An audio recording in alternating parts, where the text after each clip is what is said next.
Bon, la vidéo que j'ai sortie hier n'était pas censée durer 5 minutes, mais bien 15 minutes. Mais puisque j'ai fait du shopping samedi toute la journée, en rentrant, je me suis dit, bon, c'est pas grave, je vais faire une nuit blanche. À 2h du matin, je me suis dit, non, il n'y a pas moyen que je fasse une nuit blanche, parce que je suis le genre de meuf à dormir 10 heures par nuit. Je suis allée me coucher. Je me suis réveillée le lendemain, il était 9h. Et le temps de monter, bah voilà quoi, c'est tout ce que j'ai pu monter, donc je vous ai sorti les 5 minutes. Je ne sais pas comment nommer cette deuxième partie, je pense que je vais probablement trouver en cours de route, mais j'espère que vous allez aimer mes petits points de friction au sujet de la série. Bien entendu, si je devais tous les nommer, il y en aurait beaucoup trop, donc j'ai choisi ceux qui étaient les plus intéressants selon moi, ou en tout cas les faits dans la série qui m'ont interpellée, qui ont éveillé mon attention. C'est parti! Lors de l'épisode 1, la mère de Blair est encore plus dégueulasse que la mère de Serena, notamment avec cette petite punchline qui ruinerait l'estime de soi de n'importe quelle adolescente, surtout quand c'est dit par une mère. Blair, tu ne seras jamais aussi splendide, aussi mince et aussi heureuse que tu ne l'es en ce moment.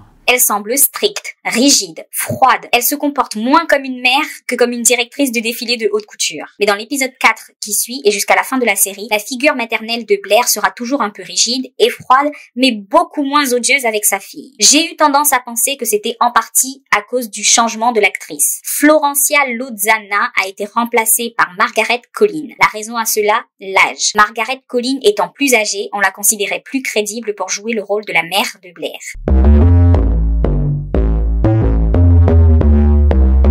Dan et Jenny sont considérés comme pauvres. Vraiment. Alors qu'ils habitent dans un loft super grand dans une ville comme New York. Même à Brooklyn, ce n'est pas rien. Surtout quand on sait que leur père est propriétaire.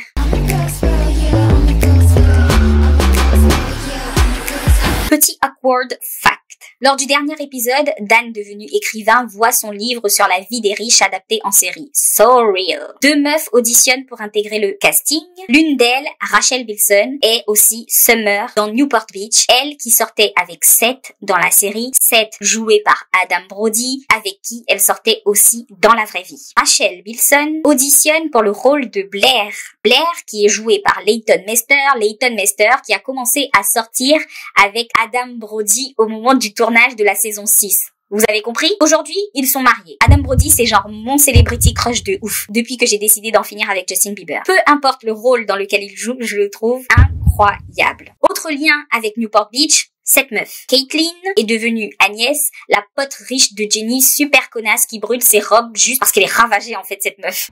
Salut jeunesse dorée de l'Upper East Side, ici Gossip Girl. Enfin, et pour notre plus grand plaisir, c'est la star de Véronica Mars, Kristen Bell, qui fait la narration et la voix de Gossip Girl. Gossip Girl, ce n'est pas juste une série, c'est un bon produit marketing. Je vous ai un peu parlé de cette campagne de pub scandaleuse qu'ils ont initiée. On parlera tout à l'heure de l'esthétisme dans la série, mais en attendant, revenons sur l'épisode 1. Vous vous souvenez des musiques qu'on y passe? Que des bangers drop tout au long de l'épisode. L'effet recherché est le même que le name dropping chez Mindy Kaling. Justin Timberlake, Amy Winehouse, Akon, Timbaland et Kerry Hilson, Rihanna au cours de l'épisode 1 et 2, Apologize de One Republic et Timbaland. D'ailleurs, on voit bien que c'était l'apogée de la carrière de Timbaland parce qu'il apparaît dans 2 des chansons dès les premiers épisodes de Gossip Girl. Ce sont des musiques qu'on écoutait à l'époque. Je vous laisse sur cette scène qui est selon moi la plus romantique de la série, vraiment. Même si on va aborder le côté un peu toxique du romantisme dans Gossip Girl, mais ça, ce sera demain.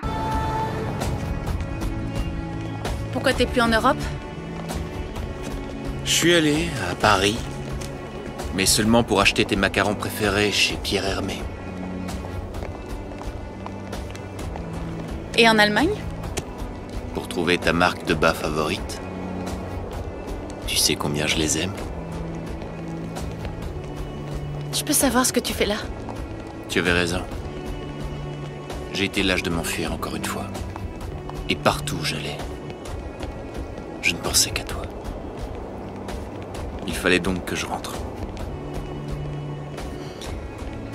J'aimerais pouvoir te croire. Mais c'est trop dur. Tu m'as fait souffrir trop souvent. Je te jure que tu peux me croire cette fois. Oh.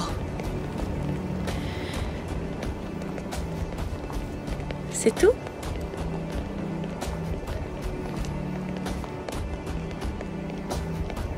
Je t'aime aussi.